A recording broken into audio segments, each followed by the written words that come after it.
वहाँ पे 525 रुपए का गैस सिलेंडर चल रहा है। ये एजुकेशन पॉलिसी चेंज करोगे ना, जब ही बदलाव हो सकता है। तो वहाँ वृद्धा पेंशन इंक्रीज हुई है, विधवा पेंशन इंक्रीज हुई है, विकलांग पेंशन इंक्रीज हुई है। जब तक इस धर्म के नाम से तुम जियोगे ना, इस देश में कभी ग्रोथ नहीं हो सकती। पे आटा 35 है या 45 भी है, वहाँ 26 में मिल रहा है। हरियाणा में डायरेक्टली बीजेपी की सरकार आने वाली है। सारी धर्म की राजनीति जब तक ये करेंगे ना, इस देश में ना तो बदलाव आएगा ना कुछ आएगा, तुम दबते जाओगे। आप इस एजुकेशन पॉलिसी को चेंज करो ना।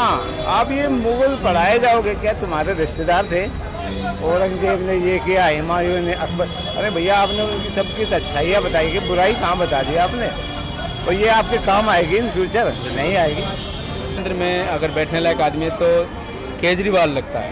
मुझे सरकार से कोई मतलब नहीं है, आपको भी नहीं होना चाहिए। देखो, आपको और मुझे तो कमा के खाना है। 3 दिन में आपका एक टेंडर पास हो जाता है कि ये चीज़ बननी है।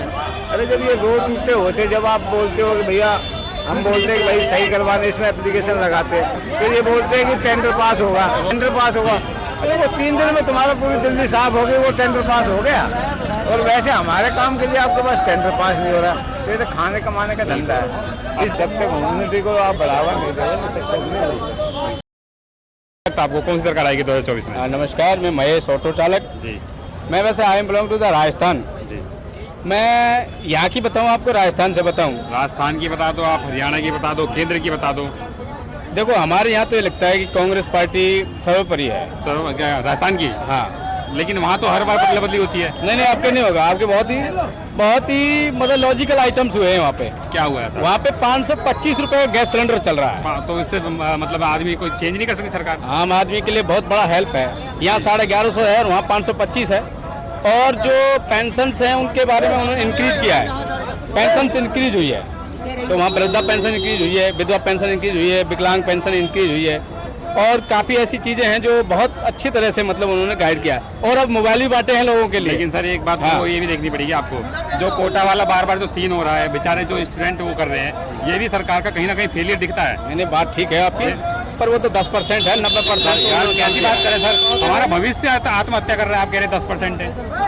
यही बच्चे हमारे कहीं ना कहीं बड़े पद पे जाएंगे, तो आप कह रहे हैं कि मोदी जी की बात करते हो, G20 हुआ, करोड़ों रुपया लगा दिया, बताइए। बिल्कुल सर, आपने अभी उसका मुद्दा उठाया, हाँ। वहाँ का कांग्रेस का, वहाँ का राजस्थान का, तो ये बात भी तो देखनी पड़ेगी ना हमें कि कहीं कहीं फेलियर भी है, मानना ही नहीं है। देखो, किसी पार्टी को उठा के देखते हैं, कहीं ना कहीं नुक्स होता है, कमियां होती हैं।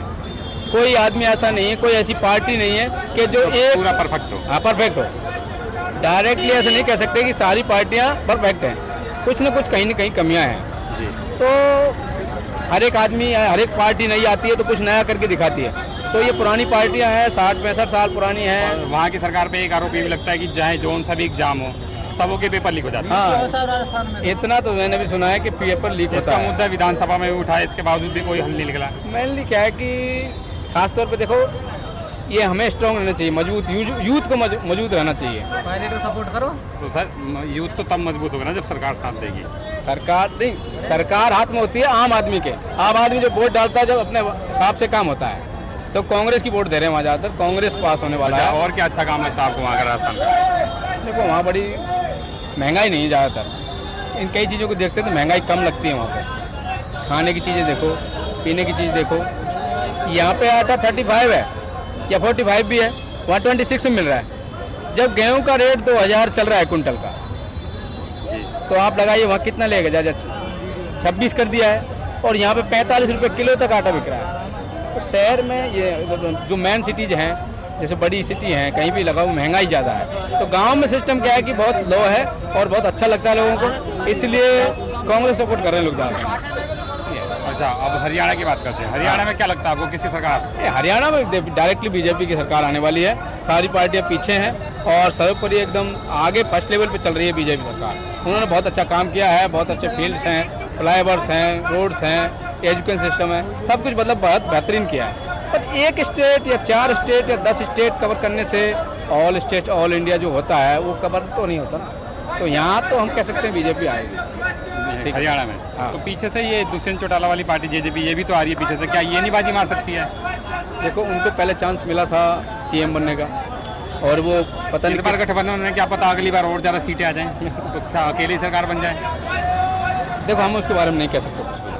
ये इतना बता सकते तो आपको भी आप भी हरियाणा की बीजेपी सरकार से संतुष्ट हैं? हैं। हाँ, केंद्र में किसकी सरकार दिखती है आपको? जो केंद्र में तो अभी कुछ नहीं कह सकते, कोई भी नहीं। अभी कुछ नहीं कह सकते, मतलब अभी कंपटीशन चल रहा है। और ये नाम से जो गठबंधन बना है, इससे सरकार पे इफेक्ट पड़ सकता है? जो अभी केंद्र में मौजूदा सरकार है बीजेपी की, इस गठबंधन से कोई असर पड़ेगा सरकार पे? नहीं है, क्योंकि सभी के अपने अपने अलग अलग सिस्टम्स हैं, सभी के अपने अपने लोग वोटर्स हैं, सब अपने अपने मतलब अपने हिसाब से काम करते हैं। तो जो गठबंधन हुआ है उससे बहुत काफ़ी फर्क पड़ने वाला है केंद्र पे। तो शायद इसलिए मैं कह सकता हूँ कि अभी कह नहीं सकते कौन बनने वाला है।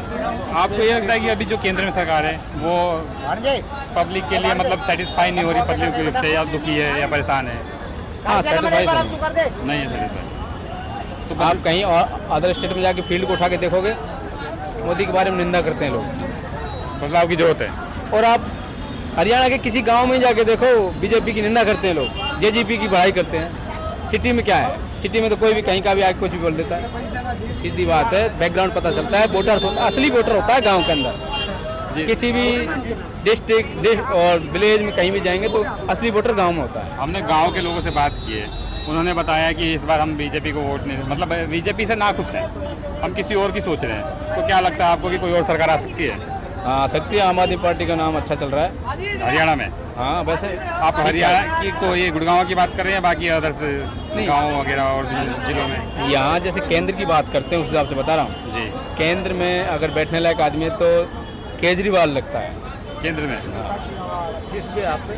पंजाब में तो थूथू हो रही है उसके यार। पंजाब में थू कैसे हो रही है? 300 यूनिट फ्री दे रहा है, बताओ।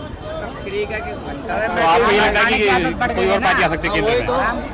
कोई और पार्टी आ सकती है नहीं केंद्र में? हाँ, ये लगता है और पार्टी आ सकती है। एक बार सर से जान लेते हैं। सर, क्या लगता है आपको कौन सी पार्टी आएगी 2024 में केंद्र में? पहले तो इनकी बात का जवाब देता हूँ। ये कहते हैं कि राजस्थान में कांग्रेस बढ़िया सरकार है। भैया कांग्रेस सरकार बढ़िया, आपकी बात मान लेता हूँ। राजस्थान गवर्नमेंट का कितना बजट आपको पता है? तो वो बैठे हैं। अरे फिर भी यार आपको पता होना चाहिए ना भैया, कितना बजट है, किस सेक्टर में गवर्नमेंट कितना इन्वेस्टमेंट कर रही है, एजुकेशन सेक्टर में कितना है, डिफेंस में कितना है, ये आपको नॉलेज होनी। दूसरा एजुकेशन की आप जो चेंजमेंट की बात कर रहे हो ना, चेंजमेंट सिर्फ एजुकेशन से हो सकती है। ये एजुकेशन पॉलिसी चेंज करोगे ना जब भी बदलाव हो सकता है। दूसरी बात, जब तक आप ये धर्म के नाम से लड़ाते रहे, लड़ते रहो तुम। जब तक इस धर्म के नाम से तुम जियोगे ना, इस देश में कभी ग्रोथ नहीं हो सकती। धर्म की राजनीति जब तक ये करेंगे ना, इस देश में ना तो बदलाव आएगा ना कुछ आएगा, तुम दबते जाओगे।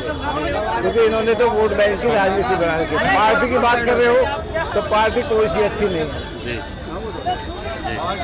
पार्टी कोई अच्छी नहीं है, ठीक है।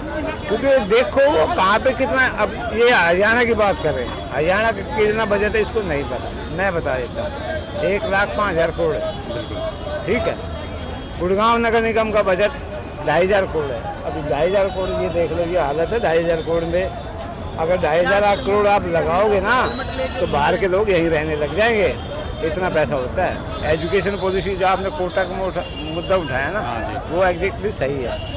उसमें दिक्कत पता क्या है, आप जब 10-12 सब्जेक्ट बना दोगे तो बच्चे पे ऑटोमेटिक प्रेशर बनेगा। आप इस एजुकेशन पॉलिसी को चेंज करो ना। आप ये मुगल पढ़ाए जाओगे, क्या तुम्हारे रिश्तेदार थे? औरंगजेब ने ये किया, हुमायूं ने, अकबर। अरे भैया आपने उनकी सबकी अच्छाइयाँ बताई कि बुराई कहाँ बता दी आपने? और ये आपके काम आएगी इन फ्यूचर? नहीं आएगी। इस एजुकेशन पॉलिसी को चेंज करो। आप जब तक भी प्रैक्टिकल नहीं होगे ना, नॉट बी सक्सेस। ये तो गई वहाँ की बात। अब हरियाणा की बात करते हैं। हरियाणा में क्या लगता है आपको कि दोबारा ये सरकार आएगी? देखो, मुझे सरकार से कोई मतलब नहीं है, आपको भी नहीं होना चाहिए। देखो, आपको और मुझे तो कमा के खाना है। बिल्कुल। रोड पे निकलोगे, क्यों भैया, रोड पे निकलोगे 2 पैसे कमाओगे, आपका बच्चा खाएगा। ये तो नहीं है गवर्नमेंट आपको ला के दे देगी। गवर्नमेंट तो आपको एक दिन दे सकती है, वो 1,000 रुपया, जब आप इलेक्शन के टाइम में उसको वोट डालो। मेरे नज़र में कोई पार्टी अच्छी नहीं है। इन्होंने दूसरी बात कही थी G20 सम्मेलन, ये सही बात है। आपने वहाँ 10 अरब रुपए खराब कर दिए। 3 दिन में आपका एक टेंडर पास हो जाता है कि ये चीज़ बननी है। अरे जब ये रोड टूटे होते, जब आप बोलते हो कि भैया, हम बोलते हैं कि भाई सही करवाने, इसमें एप्लीकेशन लगाते हैं, तो ये बोलते हैं कि टेंडर पास होगा, टेंडर पास होगा। अरे वो 3 दिन में तुम्हारा पूरी दिल्ली साफ हो गई, वो टेंडर पास हो गया। और वैसे हमारे काम के लिए आपके पास टेंडर पास नहीं हो रहा। तो ये तो खाने कमाने का धंधा है। इस देश में मार्जिन ऑफ मनी का खेल चलता है। जी, तो क्या केंद्र में क्या लगता है आपको, केंद्र में किसकी सरकार आएगी? मैंने बताया किसी की सरकार आए मुझे कोई इफेक्ट नहीं पड़ता। मुझे कमा के खाना है, आम आदमी को भी कमा के खाना है। इन चीज़ों हमें फंसना क्यों है, ये बताओ क्यों फंसे? जी, ये तो देखो वो है, उन्होंने तो बैठ के वैसे ही आर्गूमेंट्स करने हैं। हमारे मुद्दे कभी नहीं होते डिस्कशन, वो तो अपने मुद्दे रखते हैं। वो उसकी टांग खींचता है, वो उसके, उससे क्या मतलब। लोग तो बेवकूफ़ है जो उनको देखते हैं, मैंने देखा है। अब बहुत से एनालिस्ट बैठे थे G20 के बाद, उन्होंने कहा भैया मोदी जी ने ये किया। ज़्यादातर जितने भी उसमें एनालिस्ट बैठे थे उन्होंने एक ही चीज़ को, धर्म। अरे धर्म के नाम से जियोगे क्या साई? ये धर्म क्या होता है? धर्म को तू, अरे ह्यूमनिटी होती है सबसे बड़ा धर्म। इंसान ऊपर बन के आया था, इंसान ही रहने तो ये मोहर तो तुमने बना रखे है। जब तक ह्यूमनिटी को आप बढ़ावा नहीं दोगे तो सक्सेस नहीं होगी। तो ये थी लोगों की अपनी पर्सनल राय। अब देखने वाली बात होगी कि इलेक्शन के बाद किसकी सरकार बनती है। आपको कैसी लगी वीडियो, कमेंट करके ज़रूर बताएं। धन्यवाद।